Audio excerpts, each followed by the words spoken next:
And this is what I was making a video about, is how to get a compressor on a roof without having to pull it up with a rope, or without having to use or climb up the ladder, you know, by hand. It's a little winch from Harbor Freight, about 120-30 bucks now. It just makes this so much easier.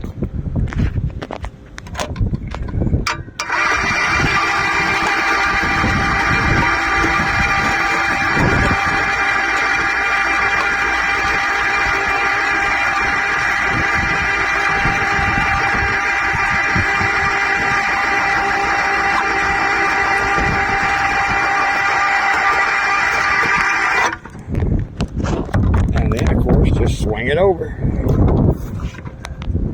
Set your compressor down right there, like so.